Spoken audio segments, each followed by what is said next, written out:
Ryan, how are you doing, my friend? I'm doing great. How are you?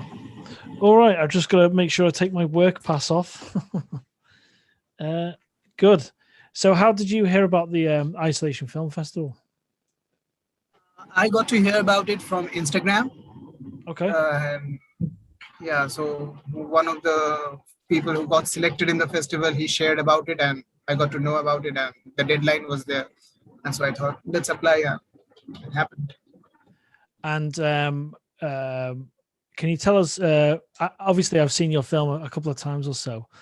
Can you tell me the title of your film and what it's about? Yeah. So two of my works are there in the festival, right? Still I Dream and You. So both of them were made during the COVID lockdown last year in 2020. So at that point, like the lockdown was like a very different experience for me, although uh, like everything was well and fine fortunately, but somehow psychologically and emotionally it was a very changing experience, and that led to the birth of these two works. I used images, I didn't go for like visuals and all in that long takes and all. I just use images and sounds to collaborate them and like make audience a part of it so that they can think about the visuals more. Absolutely. So That's the beauty of experimental film. That it's up. Like I spoke to a couple of filmmakers about their experimental films recently, and that's the beauty of the medium is you can interpret, you can see different things in it. Like one of the other experimental films, it was all through a viewfinder on an old camera. So she'd filmed through a viewfinder. It looked like someone was observing the world, and it was more of a record of what they're watching. And it was really interesting. And what she originally, her intent originally, was completely different to what how I saw it. So yeah, it's an exciting to have experimental films in the festival for the first time. and also very interesting because it somehow challenges how like the notions of filmmaking, like experimental Absolutely, filmmaking. Yeah, absolutely, yeah, like what we precisely know about filmmaking or what we study about filmmaking, it kind of challenges that, and that's why the name also experiment, you know. absolutely, So yeah.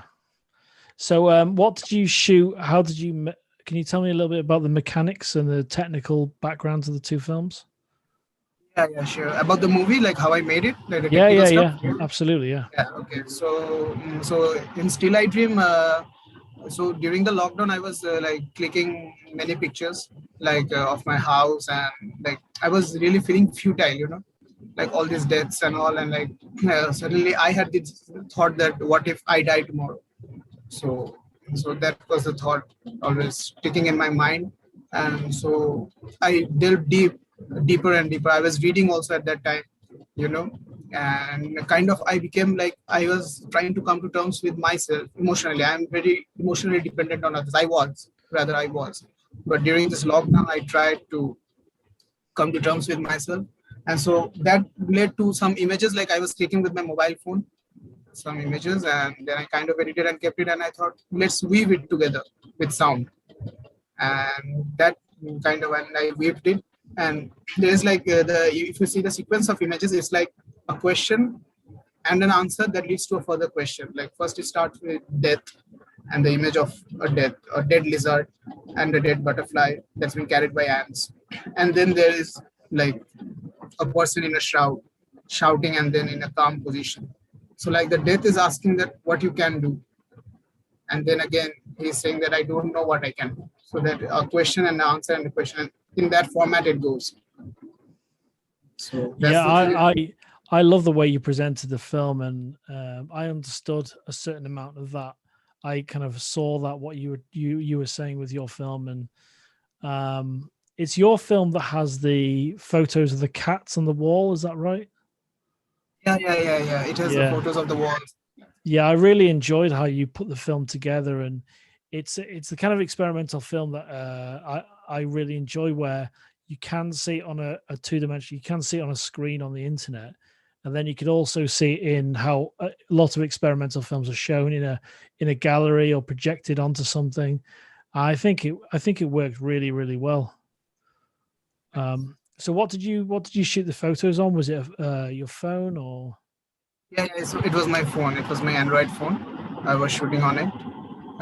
Like first, it was very casual. Like I was documenting my like. It came from a place that I need. It's a kind of excretion for me, you know.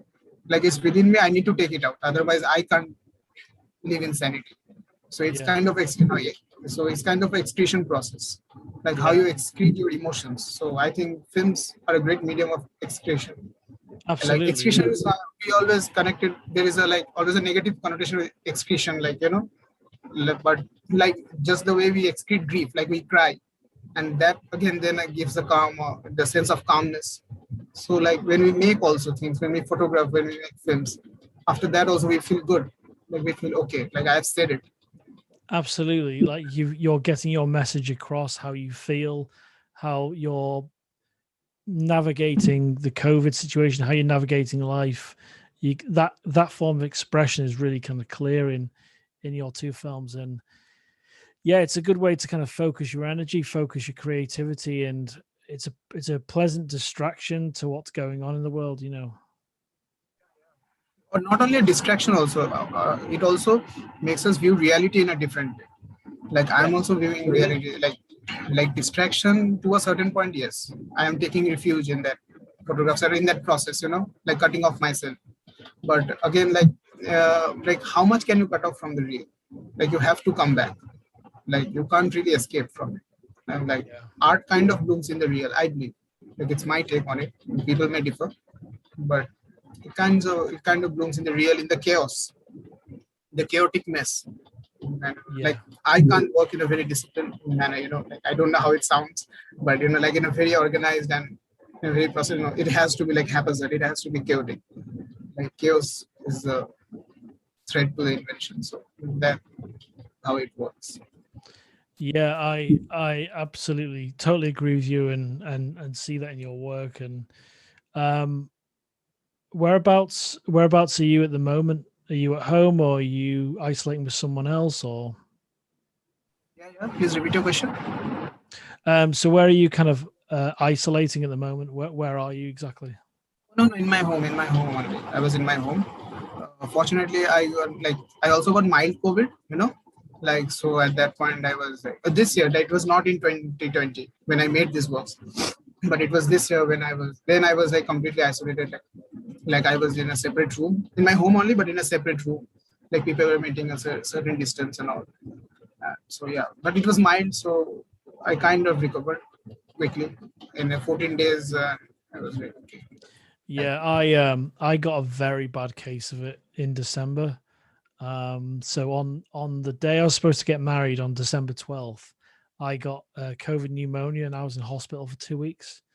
But it was, yeah, it's some people are getting asymptomatic where they get no symptoms, and then there's severe cases when you're on a machine that's keeping you alive. So it's great that you've recovered, because it's a difficult thing to kind of get through, and you have a greater understanding of what's going on when you do get it, I think. Yeah, like can you come close to the mic actually? So Yeah, can you the can you hear voice me is now? not. Yeah. It's the So yeah, network. yeah, I got a bad case of it, and it took a very long time to recover.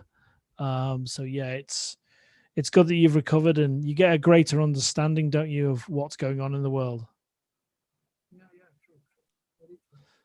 So I was also hearing in one of your podcasts also, like in the interviews that we're doing, that you really had a bad case of COVID. So I hope Yeah, you're fine now. Uh, yeah. Thankfully, 100% recovered, and I feel very lucky, very, very lucky. Um, so is cinema or filmmaking been a passion of yours for a long time, or? it was like from class 9, when I was in class 9, okay, during my So school what days. what age is that? It's kind of like 17, 16, 17. Okay. Yeah, it was that kind of age. So like I guess it was in class 10 or 11, like 15, 16 age. It was at that period of time, So I was kind of I was not really into films, Like I used to think about stories. Like I used to gather my friends and used to tell them like, hey, I have a story to tell. Sometimes they used to laugh. Sometimes they used to say, yeah, that's great. Sometimes they used to say, not good. Okay, and so this kind of culture was there amongst our friends. And later, I kind of delved into like first like the passion like I have to make something that came from when I watched Chaplin movies. Yeah. Like I watched it earlier also during my childhood when I was like small child, and it was only for the laughs and all. But later I kind of realized at that age that what he was trying to say. Now also, like if you also watch them now also, layers and layers of meanings. It's not only about laughter, not only about tears, but it's very much between them. Yeah, It's not about he's a genius, a brilliant filmmaker. totally, like my favorite always. So I was very much like impressed by Limelight. I really like that movie. Limelight, I really like, and City Lights, especially that Yeah. ending scene in City Lights. That's fab scene. Like whenever I am down or whenever I really go back to that scene. It's like, great. I was going to ask you, what's your kind of go-to? What kind of films do you like to watch? Do you like genre films as well? And do you have a few films that you can watch more than once? All kinds of movies. Like I kind of get a bit of all kinds of movies, but horror I don't easily go into it because there are several reasons for it. One is that I like watching horror. Like if you say like if you watch the movies of Ari Aster, like Hereditary and Midsommar, like the great movies, like how it deals with Midsommar, yeah. yeah, it's great. But first of all, like whenever I see so I kind of like think about it, and like I kind of go deep into that, and those thoughts kind of I get scared by my thoughts. I don't know if I'm making sense or not, Yeah, but when I absolutely. Yeah. psychologically when I go deep into that, I kind of get scared by some thoughts. Like okay, I can't go like I can't think more about it. So it's kind of going there. Like I become like obsessed with those things. Like how is this happening? Okay, let's search about it, and it goes to a certain extent. So I can't stop that. So I like to write also like stories about horror, but I kind of go in such a depth, like not in such a depth. Not, everyone goes into that state of mind, like when they think about it deeply and all. But that kind of also gives me sleepless nights. I don't know, like if the ideas are good or bad, I don't know, but I kind of go into that state when I feel like okay, no. So I really can't. I'm not really a good audience for horror.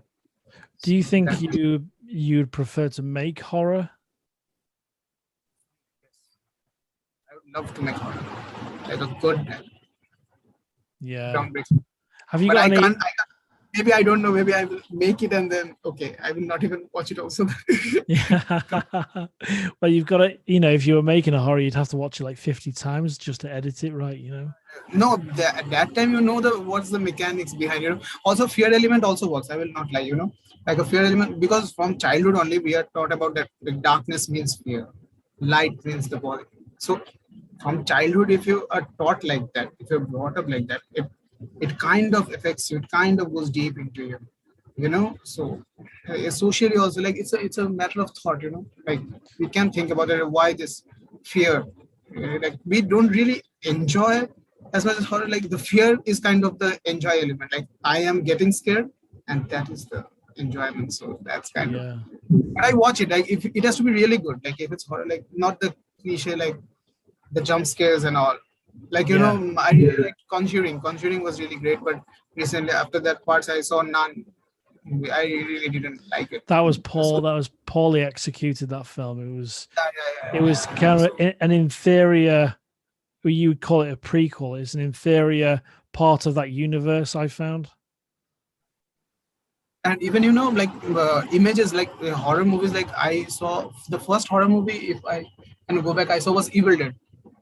You know, I saw that. I was very young. Didn't even know the name of it. I just saw a scene. I don't know how much I can remember, but all the body parts were separated and they were all in a separate rhythm dancing and all. And that image got really stuck in my head, you know. And I so yeah, that's my relation with horror. It's not a very good relation, but I like delving into it, the stories also. So yeah, it's So complicated. if I you were don't know to how if much. you were to if you were to make a horror, what kind of horror film would you make?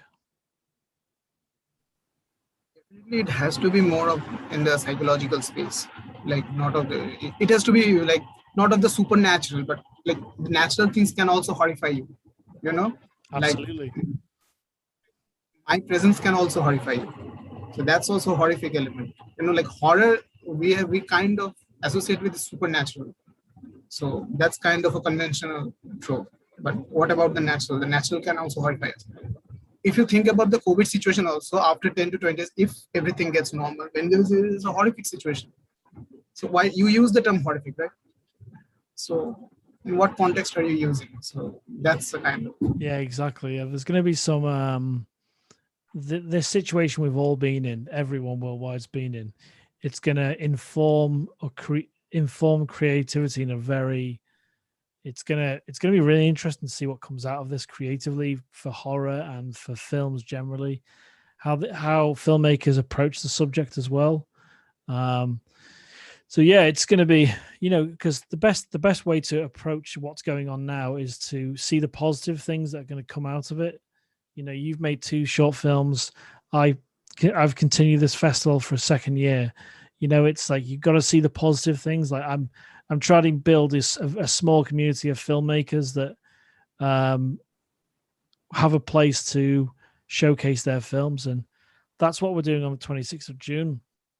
Is showcasing all the films, kind of back to back, and we're gonna have a little cards with people's names on before after every film or before every film. Um, so yeah, it's gonna be a fun process, and I really enjoyed your two short films. I thought they were really well made, and there was something very which is the one that is it Still I Dream with the photographs. Yeah, yeah, still both of them. Still, I dream also with photographs of the cats and dogs and lizards and all. And you was kind of more in the abstract space. It was almost that film Still I Dream is it felt very calming in many ways as well, with the use of sound and music. It felt as though I was going on a tour through a street as well. So yeah, it was really really great to watch. And um, I'll tell you a little secret. The Michael Chan and Jessica Chan from Talking with Our Mouths Full podcast, they're judging the experimental film category. Um, so yeah, they're seeing all the experimental films and they're kind of picking their favorites. So yeah, that's going to be announced who's won that award, the Dali Award for experimental filmmaking, because Dali was an absolute genius, So Totally. that's the reason I kind of designed the laurel and picked that name for the award. I thought it was more than suitable for it. So yeah, it's thank you so much for being on the podcast as well. And it's how's your family coping at the moment with and your friends? How are you doing at the moment? Yeah, so my family members also had COVID, like my mother and my father had COVID in 2020 last year. My mother had it this year. So, but all were mild cases. My father is vaccinated in the first dose is done, Excellent. but we are yet to be vaccinated. There is a kind of vaccine crisis going on in the country. So yeah, let's see how things turn out. But Yeah. for now, it's all good. So is it are you going to have to wait till the end of the year to get vaccinated? Probably, yes. I guess like 3 months, yeah, like properly so that everyone gets that vaccinated First and all. dose, yeah. Yeah, I had mine, and the interesting thing, when I had my second dose of the vaccine, it felt like I was a week into having COVID. It was a really weird reaction I had. I felt like my body felt the first week into having it. It was really weird. Um, I think it was possibly a negative placebo where I felt those effects because that's my mind wanted to go there. So yeah, and I kind of, there's a lot of people turning the vaccine down because they don't believe it's real. It's Yeah, absolutely the awareness crazy. is very much important. Like I believe at this point, like people are not really, they are very skeptical, like whether to get vaccinated or not. That should not be the case actually in reality. Like Absolutely, it's the because utmost. don't just do it for yourself, do it for other people because you're less likely to transfer it if you do get it once you've had the vaccine. So you've got to be, think about other people. That's the way to think of it. Don't necessarily think about just yourself. Think about other people first, really, and that's the best benefit from having the vaccine. So, have you seen any of the other films? Have you kind of clicked on anyone's link? Have seen any of those films yet? Yeah, I saw like you were releasing the selections through Instagram feed, so I was seeing bits of it, and it's a really great curation, and I really like the films that are included. Yeah, we're So I'm doing. really looking forward to the premiere. Yeah, it's going to be fun. It's going to be really fun. It's going to be the difficult thing with showing everyone's films on Saturday the 26th is it's not the editing because that's what I've done for 20 years. I'm an editor by trade. Is putting them in an order which makes sense. That's the real tricky thing. Yeah, I agree. That's true. So I've got a question for you actually. When I put the edit together of all the films and we have on YouTube on the Saturday, would you prefer a breakdown on inside the description of when films pop up and the names of films, do you think? Yeah, sorry. What did you say at the end? So when you see chapters in a YouTube video, Yeah, do you think that'll be better to be able to see when all the films are coming up? Or do you think it's better to I don't have much experience with the YouTube space, but what you're saying about the chapters, like it sounds pretty much organized. So I think that will be great. But now that's Okay. up to you, like how you plan it. Yeah. I'll have to see how much time I have. Yeah, that's the factor. That's the thing, yeah. Are you kind of looking to make any short films or experimental films in the near future? Yeah, I'm looking forward. Like there are many ideas that I'm thinking about, and recently I'm working on I used to study in a hostel, in a residential hostel during my undergraduate days. So there are many photographs and some audios of my friends, videos of my friends. So I'm trying to weave them into a like documentary style, like a different kind of thing. Like what were my experiences in the hostel life? So I'm trying That to work sounds on that. great. That sounds great. Yeah, that's ongoing, and yeah, so that's the work that I'm doing currently right now. It's in process. Hopefully, it will end by some months, like 2 to 3 months. And other than that, others are in the like initially ideating stage, uh, where you kind of daydream and you kind of think, okay, this will be done, and then comes the difficult processes later. But yeah, recently I kind of like, like when many people kind of do that, when they get an idea, they kind of write it down so that they don't forget it. So but I kind of do it like I take out my phone and I kind of record some videos, okay, and like try to kind of knit the story so that it's a good practice also for, because like instantly I'm kind of making something, so to store the idea, the core idea through visuals, that okay, this is my idea, now later I will work upon it and I will develop it later. So I'm trying to do that. It's a more fun exercise, so I kind of indulge in that. That sounds great. That sounds really kind of positive way to put your creative energies to do that. What kind of thing are you watching at the moment, movies wise? Nothing particular. Like I was watching like some films and web series from our country and all, and recently I watched Best of Youth, this movie. Like suggest everyone to watch it. It's in two parts. Like it's kind of near about 6 hour long movie. Best of it, but Wow. it's really great. It's really great. Like Did you watch that in one sitting? yeah, I thought that I won't be able to watch it in one sitting, but I did so. Like yeah, I it kind of went like 2 a.m. You know, so yeah, Yeah. nice, really nice. And it's beautiful. Like I kind of like to tell our audience also, best of you. There's not much talk about it. You know, like I don't know. Like when I was searching also in like articles and also like people have written about it, but not in that level. But I really that's really close to me. Like one of my friends introduced me to that movie. Like she was like, "You have to watch it. You have to watch it. You have to watch it." I was like, "No, it's so long. Come on, it's a kind of dedication." And then, no, you have to watch it. And finally, I said, "Okay," and it was experience. Oh wow. Because That's when you watch any film over 3 hours, you have to almost set your whole day around that experience, because you can't just put a 6 hour film on at midnight.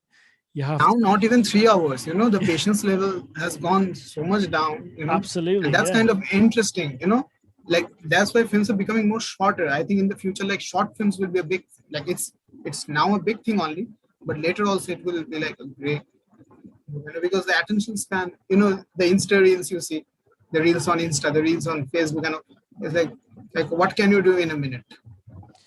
Like Yeah, amaze us in a minute. All that instant. It absolutely. has become like fast food, Like give us That's and so so true. the patience level is going away. Just to Yeah, that sit and like that's why enjoy you the see that's why you see 7 seconds of a whole movie at the beginning of a trailer, and then the trailer starts. yeah, yeah, For yeah, big yeah. movies, that's what they do now. That's the trend. And it makes complete sense. And with mobile phones and tablets and computers and laptops and all sorts, people are easily distracted, and like you say, the attention span is like like awful. uh, like we are not enjoying cinema. Like I feel so.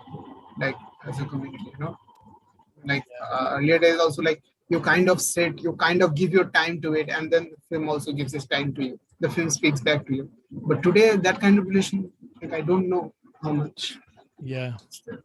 that's the thing with, like, you're absolutely right. That's the time where I love going to the cinema. It's my number one thing. It's my kind of escape, and there's no other time where I don't look at my phone, unless it's something absolutely amazing I've never seen before. When I go to the cinema, I never look at my phone. I only look at my phone to turn it off. And then, if you've paid whatever amount of money to go and see a film, that's it. That's got my full attention. That's why the experience is so much better. So I think maybe now the trend might be, if people start to go back to the cinema worldwide and the audiences get bigger, if people intentionally switch off their phones and switch off and properly engage with the cinema might get bigger than ever. So it's really, I totally agree with you in terms of the length of the films. People's attention spans, they wane after, say, an hour and a half. Um, but yeah, people's love for cinema might go, even bigger now, because Even I you know. think about, okay, sorry to cut you. Okay, No, I go thought, go ahead, go ahead. yeah. So like Lav Diaz's movies, Yeah, like they're like really like big length movies, and like beautiful movies and immersive experience kind of thing. But I don't know how much like you will watch it. Like the attention span you're talking about, there's a classics, they're really great yeah, movies. yeah, So that's the thing, like the slow cinema kind of thing is now going now. It's all like yeah. give it It's to me right now, like all that instant thing. Even in halls, also in cinema halls, when you go, I guess people are on their WhatsApp. I say it's a bit boring, and they're not yeah. willing to give time. Yeah, I that's it. And that's for me, it's the closest thing I have to a religion in many ways, because of, it's like going to temple or going to church. I go to the cinema kind of thing. And what are the, because religions are mainly about stories from the past, stories that inform, stories that inspire, and should make you a better person. And that's how I see cinema. and I can't wait to go back to the cinema for the first time. I have not been back in, since March last year. So I can't wait. I'm probably going to go and see Godzilla versus Kong. I think that's my first one I'll go and see. Something ridiculous, Yeah. But I'm really looking forward to that. So do you have a cinema you go to at home? Yeah, I recently, not recently, like it was 2, 3 months ago, like the halls opened for a brief moment, Yeah, and I thought that, okay, I have to watch a movie right now. Let's go and watch. Otherwise, I don't know later if something again, the second wave, and it happened, like again, everything is shut down. So I watched a movie, like it's Sandeep and Pinky Farah that released. Like that was the current release in our country. And so I kind of went and watched it. Like my thing was that I need to go to the cinemas and I need to sit there and I need to watch it on the big screen. And I needed to do that. So I absolutely, did that. So, absolutely. Well, thank you, Ian. It's been an absolute pleasure to talk to you on the Filmmakers Podcast. I'm not quite sure. I think officially you're the last guest this year. So you're the 15th of 15. That's what we planned, because we kind of recorded, I think it was 37 episodes last year, and it was a little bit too much because we wanted to release the episodes of the podcast within the time frame of the festival, you see. So that's the reason we've only done 15 this year. We've had requests from so many people, but I responded to each person fairly and made sure that everyone that said yes, I'd love to be on it, it could be on it. So there's an outside chance I might do one or two more, but they might be after the festival ends. So yeah, Ian, it's been an absolute pleasure to have you on the podcast, and I hope you have a great day. I will keep in touch, via email. If you've got any questions, DMs on Instagram are great for me because I can respond very quickly. same here. But yeah, thanks for being so patient. Because I was running No late. issues, no issues. Thank you. I was running late and I had to walk my dog as soon as I got home. So No issues, no issues. yeah, well, Thanks for having me.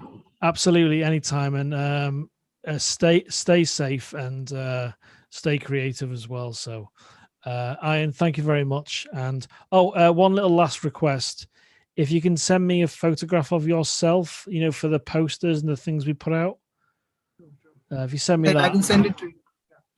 Yeah, if you can send it as soon as possible, that'd be great, because then I can Sure. So shall I mail you or via Insta? Either's fine. Either's fine, because I've got Okay. I've got Instagram on the desktop computer here, so I can download the picture straight to my editing machine. So I will be sending after the interview. Like after yeah, this is that'd be over. great. Perfect.